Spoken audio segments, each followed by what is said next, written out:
Olá, muito boa noite, seja bem-vindo. Você está na Rede Família de Televisão, programa Rede Família Esportes para todo o Brasil. Nesta quinta-feira, 11 de julho de 2013, um dia após esse feito histórico para a coletividade galista do Atlético Mineiro, o Atlético que conseguiu vencer o Newell's Old Boys da Argentina ontem, passando num jogo histórico.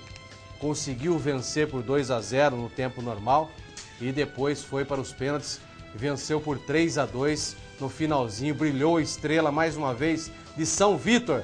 Logo, logo vai ter que colocar uma estátua lá no Independência do Vítor, né? Como tá pegando pênalti esse homem e fez mais uma vez com que o Atlético Mineiro fizesse história nesse ano centenário do Atlético Mineiro.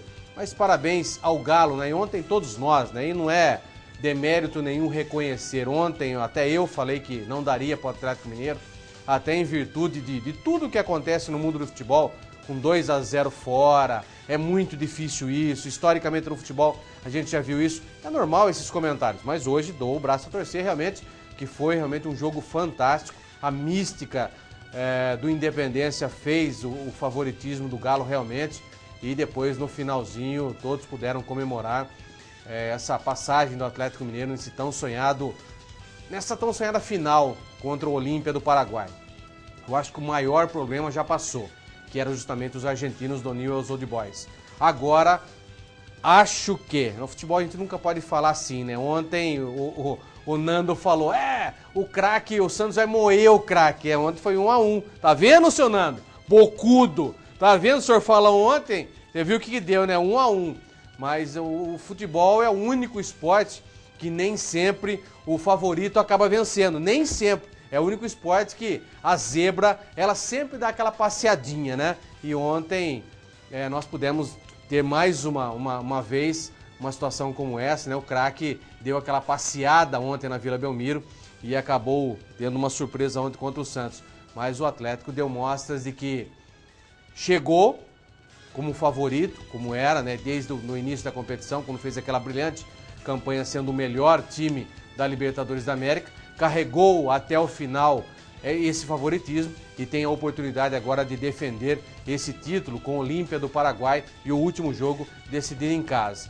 Me parece que só se reverterem, mas tá tudo certo já esse jogo último final, ao que tudo indica não será na Independência, será no Mineirão.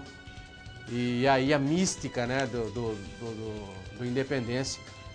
Infelizmente, os atleticanos não vão poder se utilizar do Independência nessa grande final. Mas sem problema, vai estar em Minas Gerais, os atleticanos vão comparecer em peso, vão lotar também o Mineirão nessa grande final contra o Olímpia do Paraguai. Vai ter que fazer o primeiro jogo lá no Paraguai, torcer para que o Galo faça um bom jogo lá, que não tome 2 gols como tomou, para que a reversão não se torne drástica, né? Mais uma vez sofrida, como foi esse último jogo, esse jogo de ontem contra o Newell's Old Boys.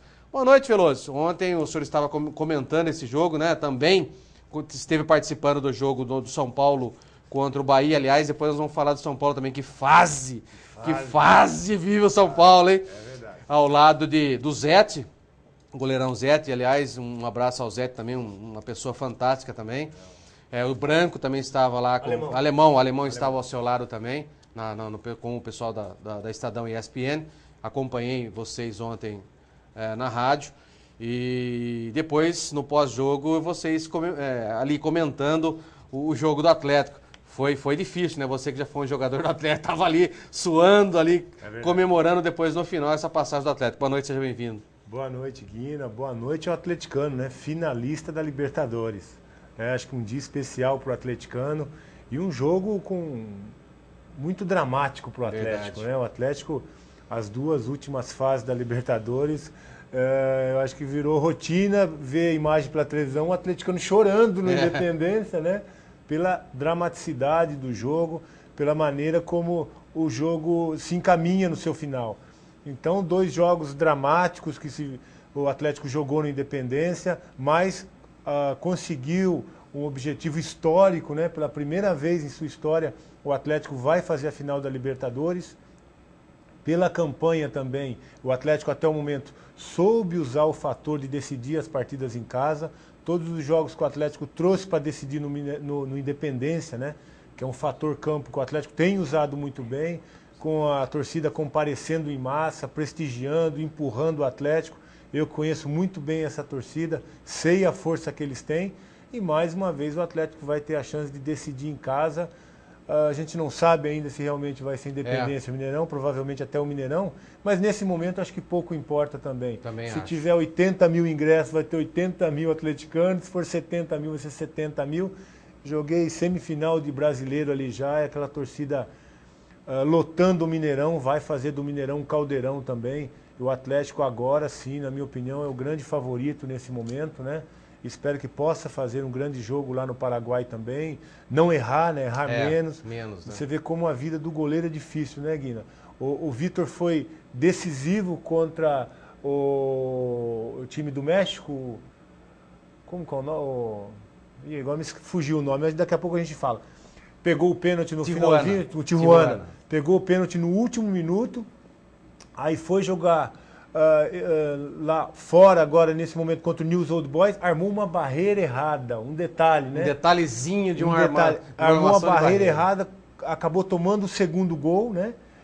Dificultou para o Atlético e no outro jogo, mais uma vez, foi decisivo defendendo o pênalti. Então, a vida do goleiro, né? Alterna bons momentos com momentos ruins, mas ele tem sido decisivo, fez a defesa, classificou o Atlético. E o Atlético, mais uma vez, tem a chance de decidir, dessa vez, o título em casa. É verdade. Vamos falar, então, desse jogo, né, em noite histórica, que parecia improvável, aconteceu. O Galo reverteu os 2 gols de desvantagem frente ao Newell's Old Boys e nas cobranças de pênalti venceu e agora avança à final da Libertadores da América. Vamos ver o que de melhor aconteceu nessa partida.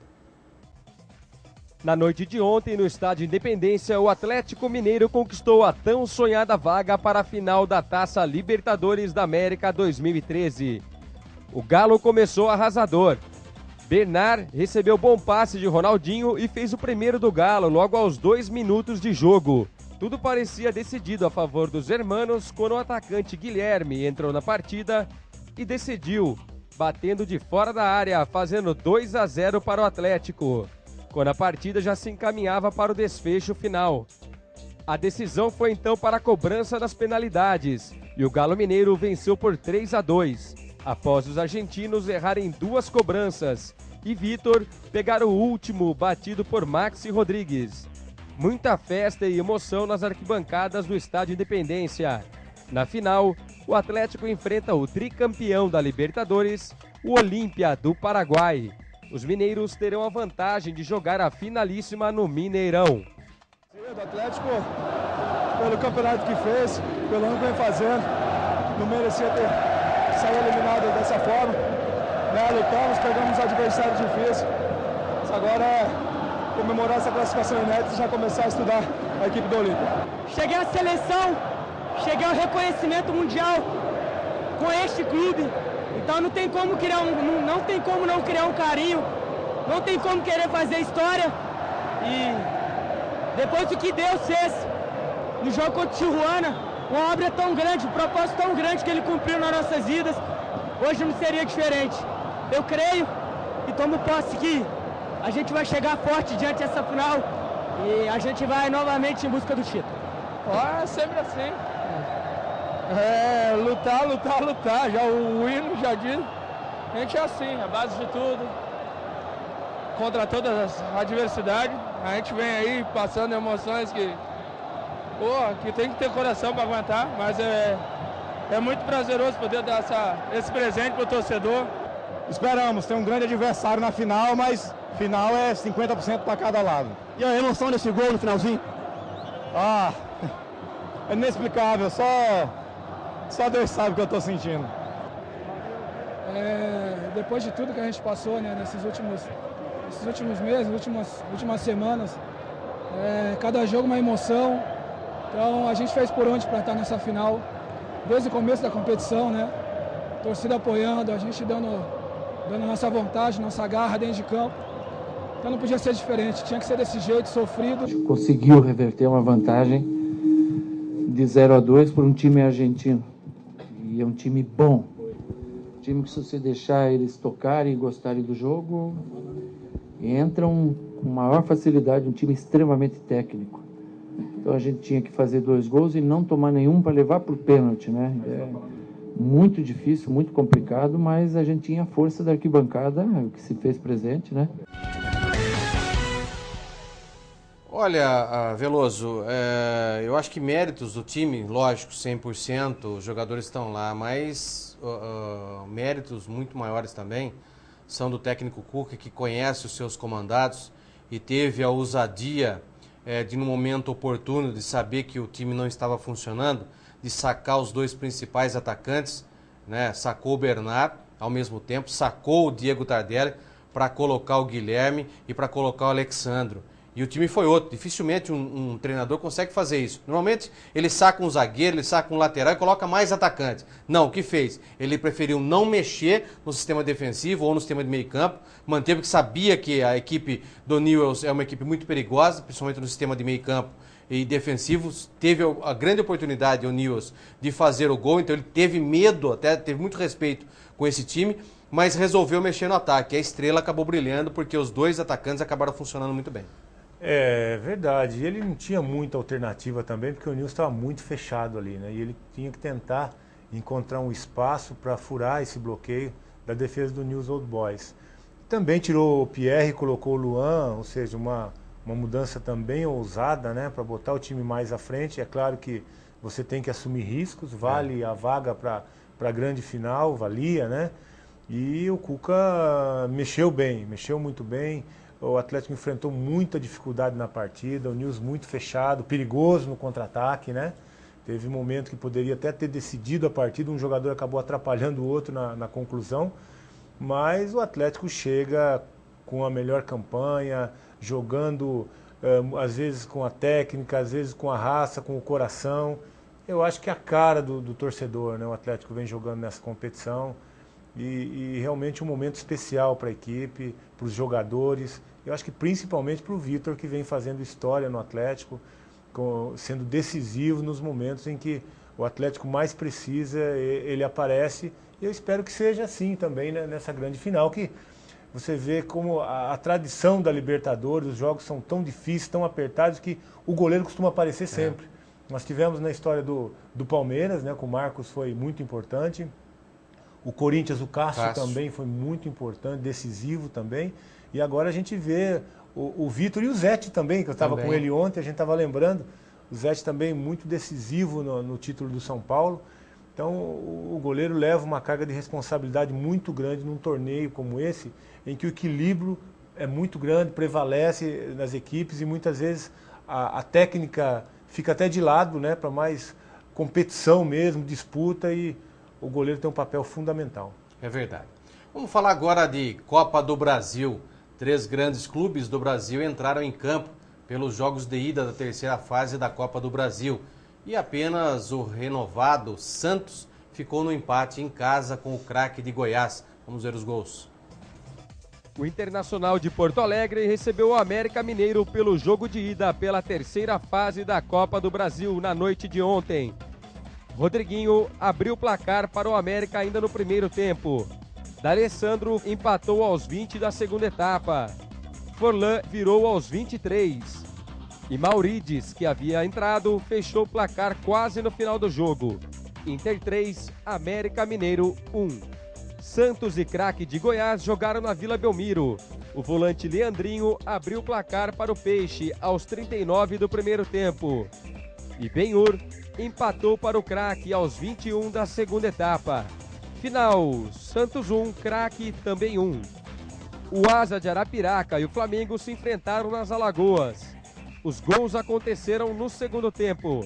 Marcelo Moreno fez o primeiro do Mengo, aos 17 minutos.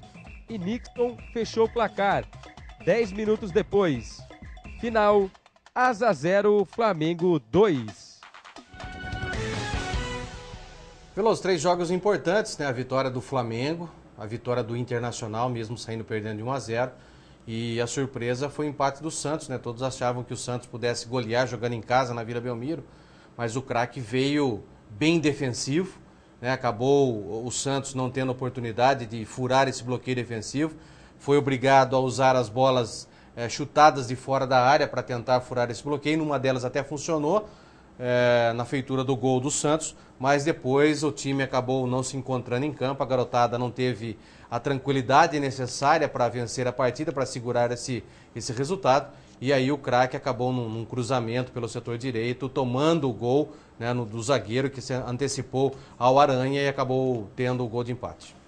Mas nós estamos acompanhando aí as imagens novamente e a gente percebe que uma falha de posicionamento incrível da defesa do Santos, né? O jogador não pode antecipar ali no primeiro pau à vontade de cabecear, porque ali naquele primeiro pau, uma bola baixa, não dá para o goleiro sair, né? Então aquela bola... Não dá tempo, né? Não dá tempo, tem que ter um zagueiro posicionado ali, cobrindo esse cruzamento no primeiro pau. Se ele conseguir colocar na cabeça do jogador no segundo pau, aí é mérito também do cruzador. Do cruzador. Mas aquela bola no primeiro pau ali, como nós estamos vendo... Ninguém. Dá para perceber que são 3 jogadores do Santos olhando para jogar, mal né? posicionado. Mal posicionados. Mal posicionado. Então eu acho que aí precisa ser trabalhado, o Aranha precisa conversar com os defensores também, porque não pode tomar um gol, principalmente na Copa do Brasil, em casa, né? Pessoal, viu? Três defensores olhando. E o zagueiro entrou no meio dos 3, ali no primeiro pau, onde não pode ter espaço para definir o lance. E você jogando uma Copa do Brasil em casa, um gol desse pode ser decisivo, né? Decisivo. Agora o Santos vai jogar lá e o 0-0 já é do craque. Então, realmente as coisas ficaram mais difíceis para o Santos. É verdade. A vitória do Flamengo, 2-0 fora de casa, decide agora num jogo dentro de casa. Eu acho que está muito mais tranquilo agora para o Flamengo. Né? E o Internacional jogando dentro de casa, mesmo perdendo por 1-0, teve a competência para virar um 3-1. E eu acho que aí Internacional e Flamengo já encaminharam a sua classificação para a próxima fase. É verdade, é um resultado muito bom que o Inter conseguiu depois de estar perdendo o jogo, né? Conseguiu uma virada, 3-1, uma bela vantagem. O Flamengo 2-0, é uma vantagem realmente que é muito difícil ser tirada nessa competição. E nós tivemos também a zebra vindo de Manaus, né? O Nacional acabou batendo a Ponte Preta aqui em Campinas. A gente já imaginava esse resultado, né? Rapaz, eu acho que é uma zebra que vem lá de Manaus também. Não, porque nós mostramos a matéria, não sei se você está sabendo, mas a Ponte Preta abriu mão da Copa do Brasil, né? Nós até fizemos a matéria sobre isso. A Ponte ficou entre a cruz e a espada, né? Ou ela abriria mão da Copa do Brasil, ou ela abriria mão da Sul-Americana, por causa de choque de datas. Né? Então o que fez? A diretoria pediu para que perdesse o jogo, saísse fora da Copa do Brasil para priorizar a Sul-Americana, onde financeiramente vai jogar com clubes de outros países, até pela exposição do clube fora, é melhor. Então entrou com todo o time reserva, perdeu por 1-0, vai jogar fora, perde lá também, sai fora e fica só agora com foco nessa Sul-Americana, que para ele é mais interessante. O duro é você sempre explicar isso para o torcedor, né? Mas o torcedor já sabia antes, que nós já explicamos, o diretor também já explicou, todo mundo explicou. Eu acho que o torcedor é difícil entender uma situação dessa. Mas é claro que se você tem que optar por uma competição, principalmente com mais visibilidade para o clube e também recurso financeiro melhor, é claro que você tem que fazer a opção e, nesse caso, a gente tem que concordar com a diretoria.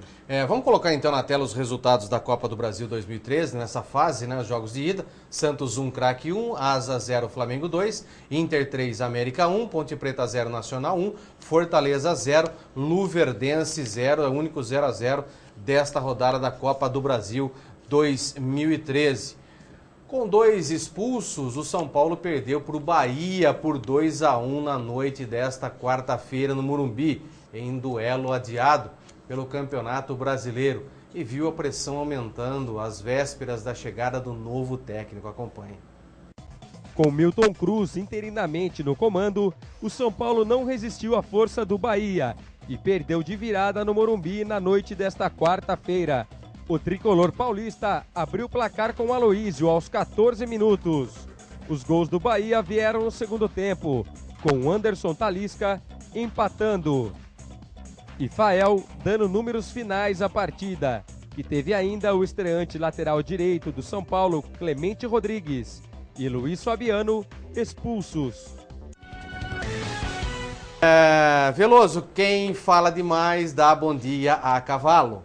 O tal do Clemente Rodrigues nem bem chegou no São Paulo, já quis cutucar o rival Corinthians, dizendo que seria muito bom eliminar o Corinthians da Recopa, tirar o título do Corinthians. Nem bem ele estreia no São Paulo, já é expulso.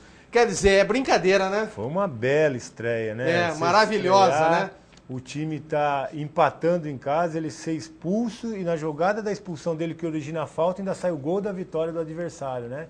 Então eu acho que não poderia ser pior a estreia do Clemente. Espero que ele jogue assim contra o Corinthians na quarta-feira também. Pois é. E realmente um jogador que não esteve bem, não esteve bem na partida também. O primeiro gol foi nas costas dele também, que o Talisca entrou. 30 e poucos anos de idade fez também. o gol. Então é um jogador que, olha, São Paulo tem que rever as contratações também. Porque o São Paulo, que era um clube modelo nas contratações, que dificilmente errava, a gente está vendo errar sucessivamente nesse momento, e no momento que o time atravessa um momento muito ruim na sua história.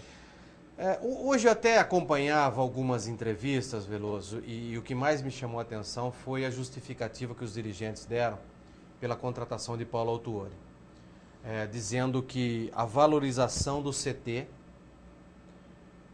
salários dentro dos padrões do clube, que o Muricy Ramalho teve uma pedida de mais de 700 mil reais e o Paulo Autuori teria uma pedida de 200, no máximo 300 mil, mais ou menos isso é aquilo que ele ganhava, 200 mil é que ele ganhava no Vasco, então estava dentro daquilo que o São Paulo podia pagar.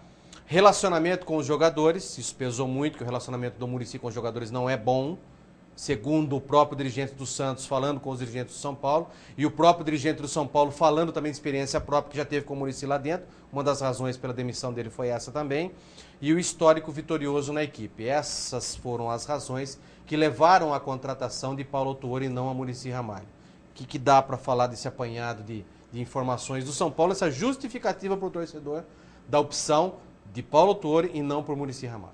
Olha, eu acho que sem dúvida o histórico dele de vitórias também no clube, né? E principalmente porque ser um antigo sonho já da diretoria trazer novamente o Paulo Autuori. É um momento em que o Paulo estava com problema no Vasco, né? De saída do Vasco, o São Paulo com problemas com o Ney, buscando um treinador. E também, eu acho que esse de relacionamento, né, da comissão técnica com os atletas, eu acho que isso pesou, além, é claro, da parte financeira também. O Ney Franco parece que ganhava em torno de 300 mil também, o que seria o teto do clube, e o Autuori se encaixaria mais fácil dentro desse teto salarial que o São Paulo oferece aos treinadores. Eu acho que é uma boa opção. Você acha que é uma boa opção? Acho que é uma boa opção. O Autuori é um treinador muito competente, vitorioso, teve uma passagem muito boa pelo São Paulo. E eu não trabalhei com ele, mas trabalhei com o Carlinhos, né, que foi preparador físico dele no período de São Paulo e fez muitos elogios ao trabalho, à pessoa e também desse convívio que ele tem com os atletas. Eu acho que a diretoria do São Paulo fez uma aposta acertada. Eu particularmente gosto do Paulo. Embora nesse momento o torcedor não pense assim. É né? verdade. Isso leva uma pressão a mais para o treinador que já chega no clube com uma rejeição alta. Esse é o maior problema dele. O que vai nortear o trabalho do Paulo e também a decisão da diretoria é os resultados, né? Os resultados que virão daqui para frente. Isso pode fazer com que ele conquiste essa parte da torcida ou, se começar de uma maneira ruim, a pressão tende a aumentar ainda mais. Então já é uma responsabilidade, uma cobrança forte que chega o Paulo Autuori. Mas é a mesma, eu vejo mais ou menos essa situação do Paulo, a mesma situação que o Ney chegou, da mesma forma, do mesmo jeito, com uma rejeição do torcedor, a rejeição de alguns dirigentes, outros queriam, outros não. Agora, como fazer para que essa rejeição se torne, na verdade, uma situação? Porque o Ney não conseguiu fazer. Agora, o que terá que fazer o Paulo para reverter tudo isso? Será que os jogadores vão conseguir traduzir isso daí em forma de obedecer aquilo que o Paulo vai conseguir passar para eles? Olha, como eu disse, ele depende dos resultados. Ele vai chegar já com a cobrança alta, depende dos resultados. E eu acho que o principal desafio do Paulo nesse momento é recuperar alguns jogadores. São Paulo tem um elenco qualificado, mas alguns jogadores estão muito abaixo do que podem render.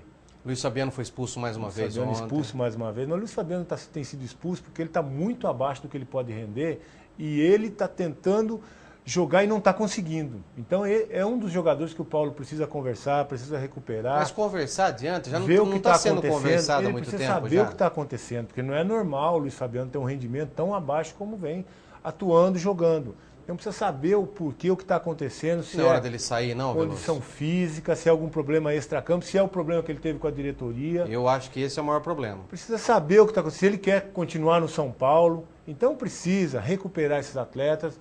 Eu acho que o São Paulo tem um grupo que não é maravilhoso, mas não é para estar passando as dificuldades que está no campeonato também. Então depende muito dele recuperar esses atletas, dar um padrão à equipe e, acima de tudo, fazer com que o São Paulo volte a vencer. Porque o time ficou muito tempo sem padrão tático, isso é muito preocupante. O time igual ao São Paulo, com o elenco que tem, não pode ficar sem padrão de jogo. E um time ficar muito tempo sem padrão de jogo, para você recuperar isso, demora muito tempo, não é do dia para a noite, não. E isso ficou muito evidente no jogo da Recopa contra o Corinthians. A diferença é muito gritante. Muito grande. Você pega um time entrosado, um time acertado, um time organizado taticamente, aí fica mais evidente ainda. Mais evidente, e o Ney teve o tempo para trabalhar. Você tem que correr atrás do adversário constantemente. Correr atrás, e o São Paulo muito desorganizado. Então ficou muito evidente e talvez isso levou também a diretoria a demitir o Ney e procurar um outro profissional.